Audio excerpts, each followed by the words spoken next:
Queridos estudiantes, muy buenos días. Hoy estamos en la semana 9 y con mucho gusto vamos a hablar de las principales teorías pedagógicas. Siguiendo todo este conjunto de ideas en torno a la pedagogía, recordemos que la pedagogía es una ciencia que tiene por objeto la educación, o también podemos decir que es la ciencia de la educación. La pedagogía también va a encargarse del estudio de la enseñanza. La pedagogía tiene por objeto el estudio de la formación del hombre, la formación integral, desde que es pequeño hasta que sigue avanzando en su proceso escolar y posteriormente, a lo largo de la vida, las personas siempre irán desarrollando sus habilidades, sus capacidades para aprender, para conocer, para despertar al conocimiento.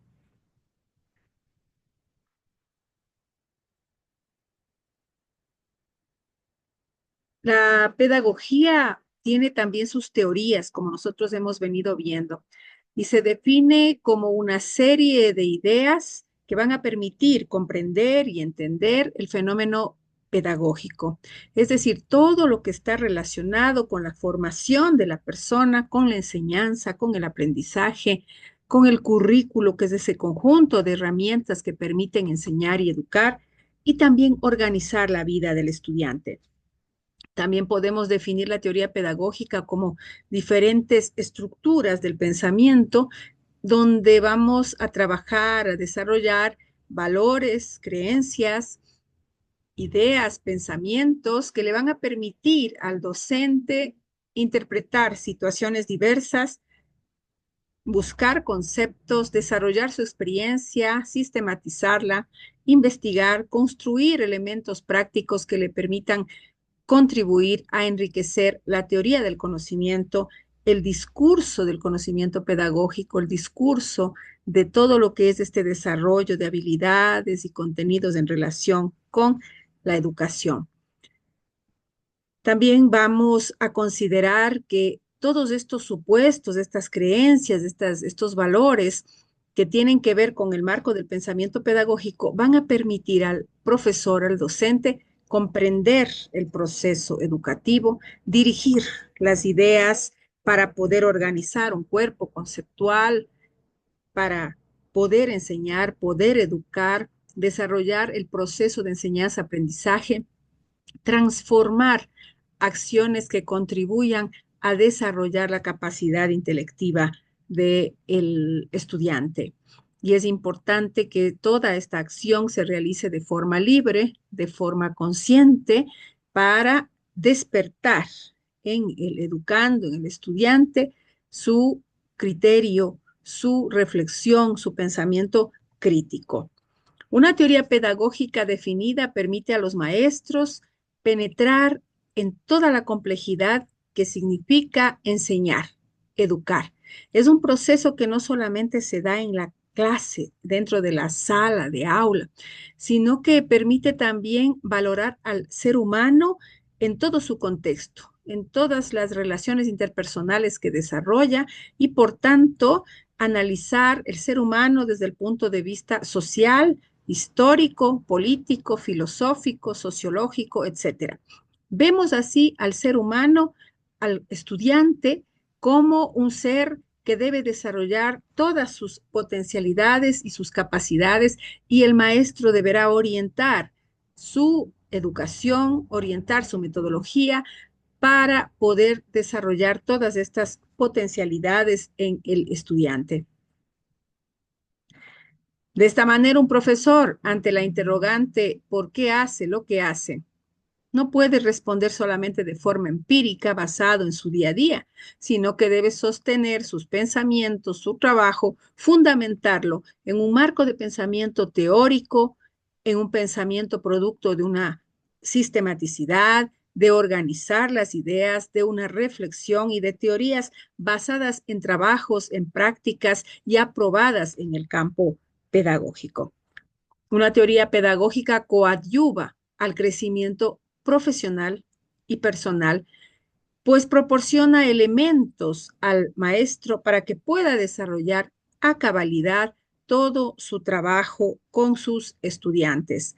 Así, los docentes, ¿qué van a hacer? Van a confirmar su conocimiento, van a potenciarlo, van a fortalecer todos el conjunto teórico, todo el marco teórico de ideas que tiene en relación con la enseñanza y el aprendizaje, y además va a desarrollar habilidades que le permitan utilizar la ciencia como el marco propicio para desarrollar esa actividad cotidiana que es la enseñanza. El pedagogo es un científico, no un empirista. Quiere decir que a la práctica diaria de la enseñanza, de la transmisión no solo de conocimientos, sino también de ideas, creencias, valores, se suma la ciencia como el pilar fundamental para poder desarrollar esta actividad. La apropiación de teorías pedagógicas va a permitir al docente hacer de forma organizada su trabajo, consolidar una teoría pedagógica que va a devenir en acciones de trabajo docente metodológico mucho más efectivo. Es decir, la ciencia, el trabajo científico, el trabajo organizado, sistemático del docente va a permitirle hacer un trabajo con objetivos claros en el campo de la educación.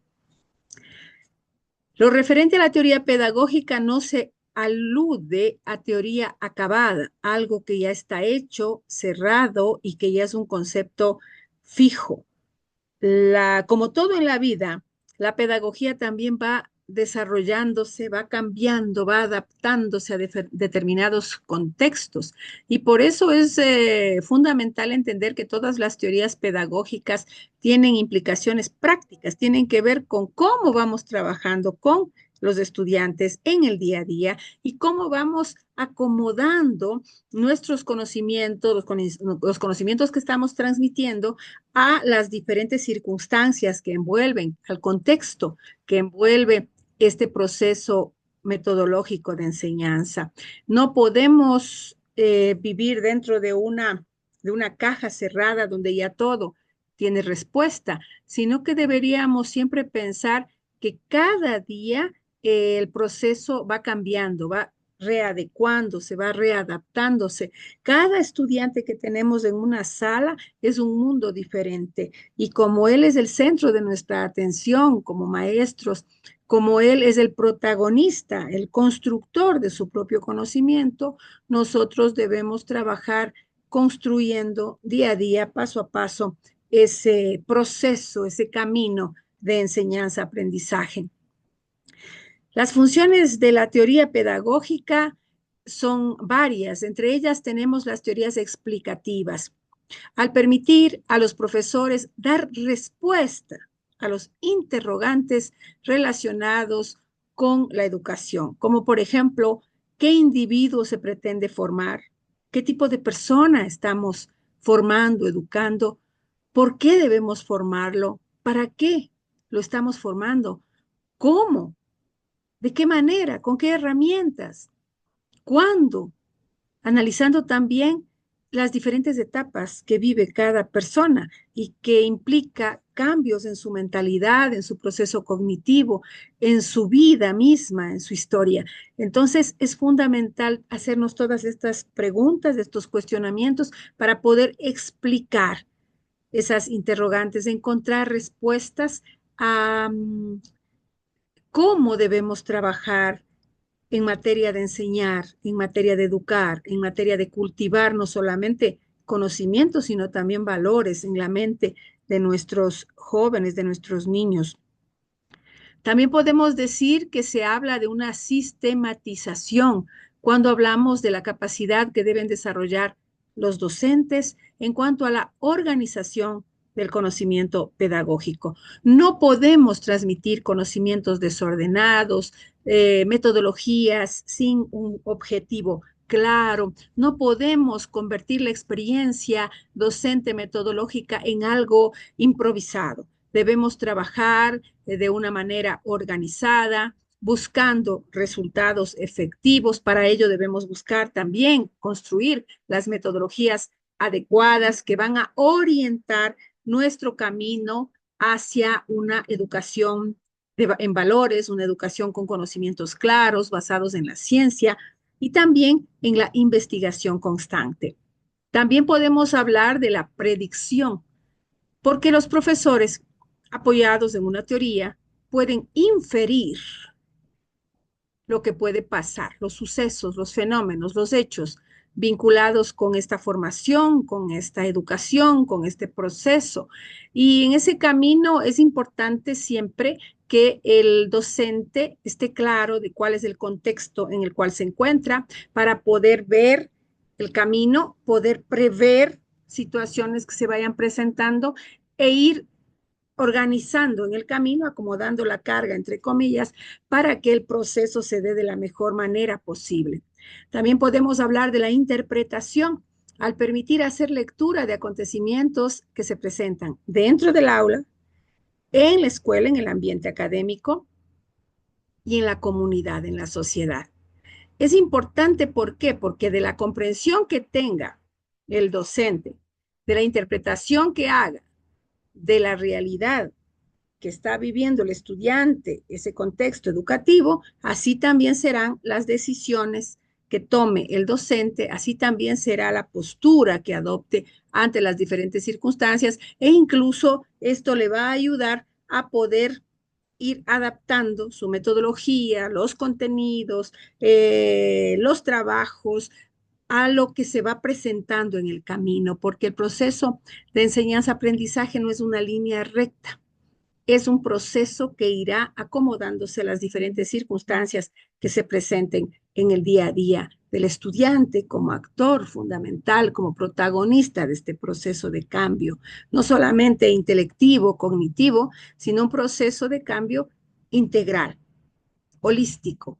Cuando hablamos de la educación, estamos hablando de que no estamos solamente acumulando conocimientos en la cabeza de un niño, de un adolescente, de un joven, de una persona que está estudiando, sino que estamos educándolo como un ser social, como un ser político, como un ser comprometido con la construcción de una mejor sociedad.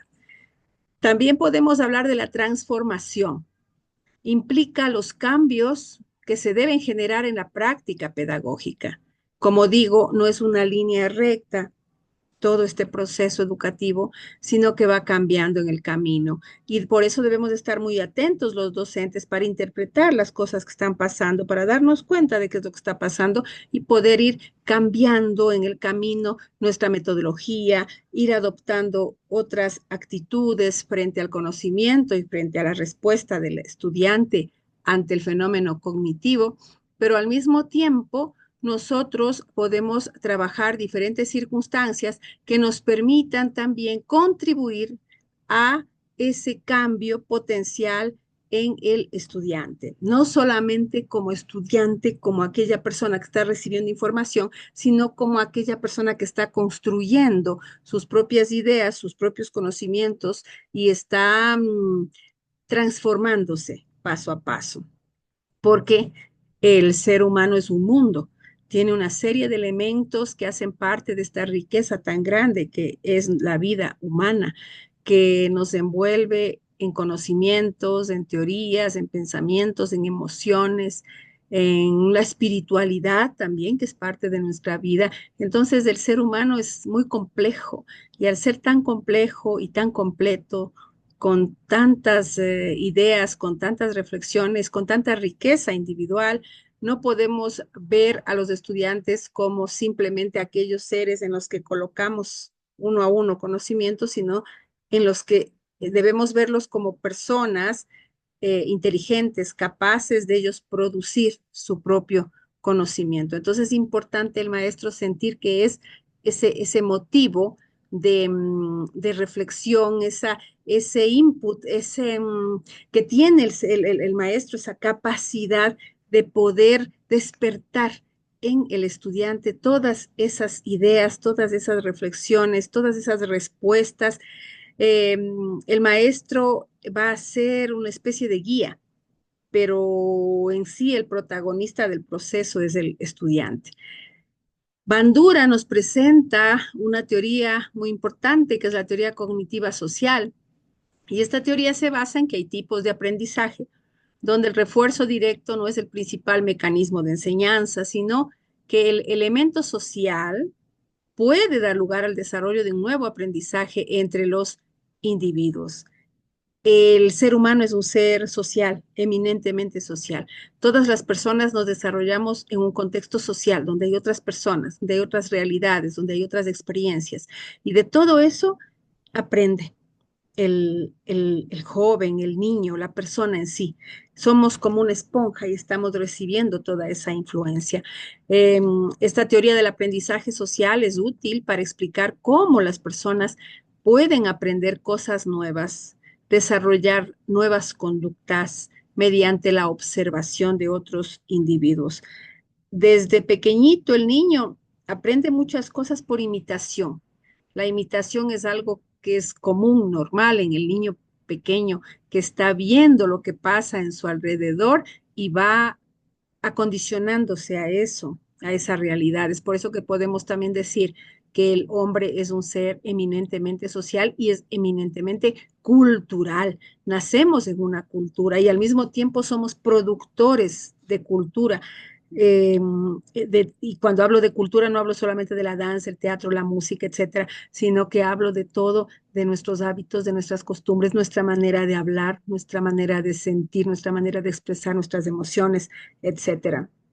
Tenemos estas teorías importantes eh, que nos llevan a reflexionar sobre el hecho de que en la sociedad constantemente estamos recibiendo estímulos y ante esos estímulos estamos respondiendo. Entonces hay estímulo y respuesta constante ante el medio en el cual nos encontramos. Otro elemento importante cuando hablamos del aprendizaje es la observación, cómo nosotros estamos atentos a todo lo que está pasando a nuestro alrededor y los niños, los jóvenes, los adultos, estamos constantemente aprendiendo a partir de lo que vamos observando. Este aprendizaje puede ser también aprendizaje desde el punto de vista conductista, y aquí hay algunos enfoques que hemos visto también en otras clases, ¿no? El enfoque conductista, el aprendizaje era considerado como una simple asociación estímulo-respuesta.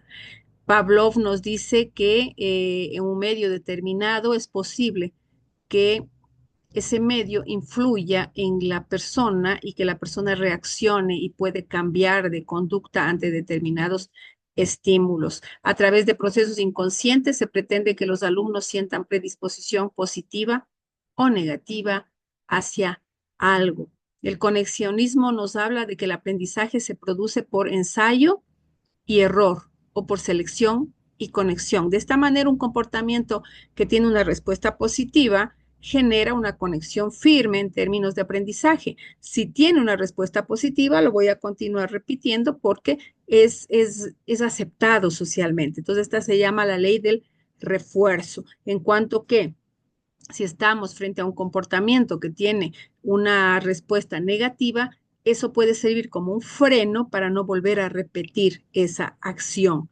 Principio de contigüidad, también conocido como aprendizaje asociativo, el cual se establece cuando dos sensaciones ocurren en forma repetida. Vamos a asociar una cosa con otra porque se repite siempre en el mismo sentido. De manera que cuando solo ocurre una de estas sensaciones, la otra aparece inmediatamente. También tenemos el condicionamiento operante.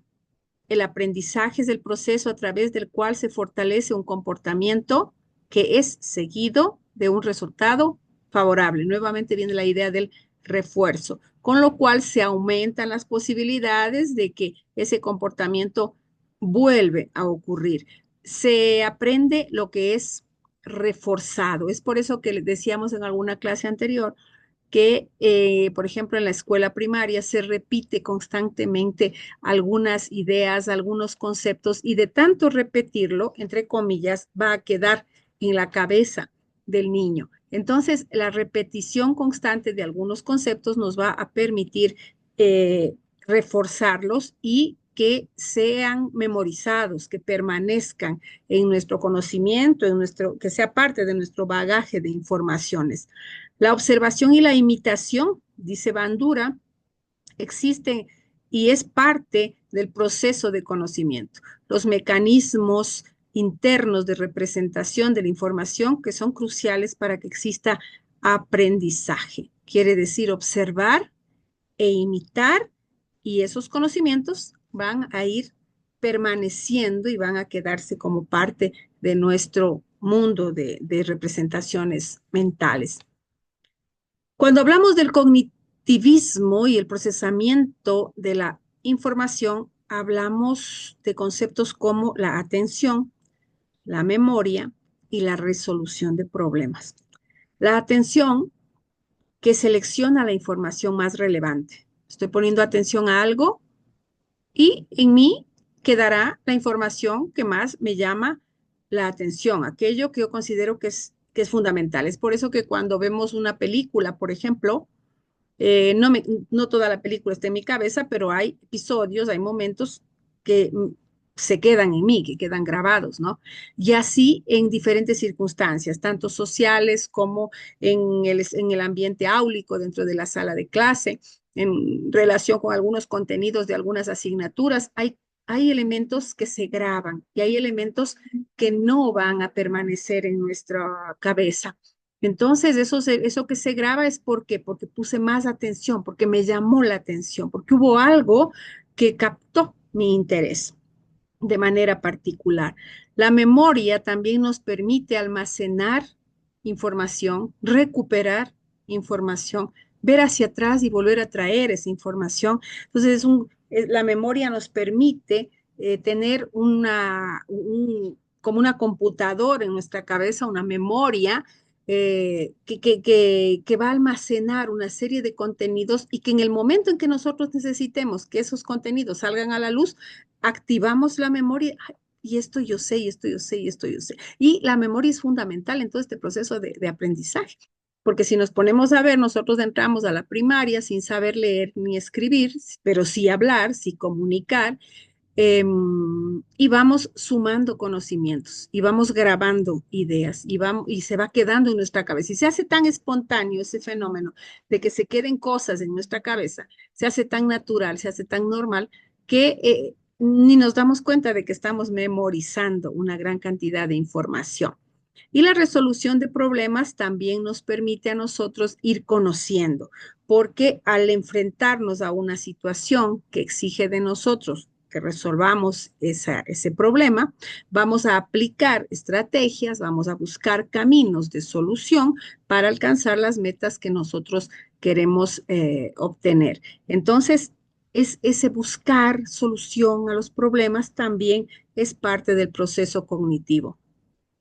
Hablamos también de algunas teorías del aprendizaje relacionadas con este proceso cognitivo y tenemos enfoques como Jean Piaget, que habla de que el aprendizaje se efectúa mediante dos movimientos simultáneos e integrados, como por ejemplo la asimilación y la acomodación de conocimientos que nosotros habíamos visto en alguna clase anterior. El individuo, al explorar el ambiente en el que se desenvuelve, toma las partes que él puede incorporar en su cabeza y va asimilando, va guardando información.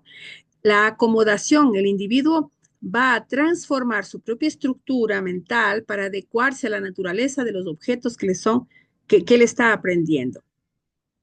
Entonces es muy importante que nosotros seamos capaces también de entender que hay una serie de teorías, que son algunas que nosotros ya hemos ido viendo en el camino, una serie de teorías que nos permiten entender el aprendizaje como un proceso.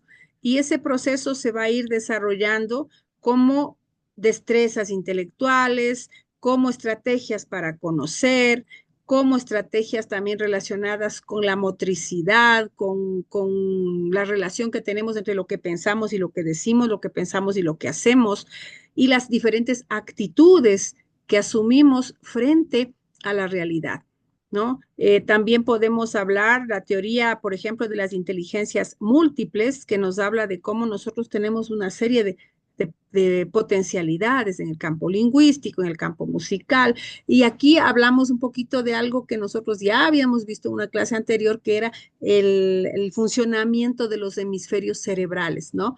Y esa X que decíamos de cómo funciona nuestro cerebro de una manera tan perfecta que nos permite desarrollarnos en diferentes espacios y tiempos.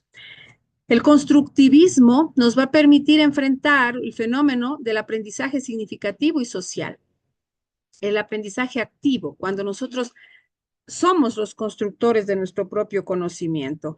El aprendizaje significativo cuando nosotros conectamos, relacionamos nuevos conocimientos con experiencias ya vividas.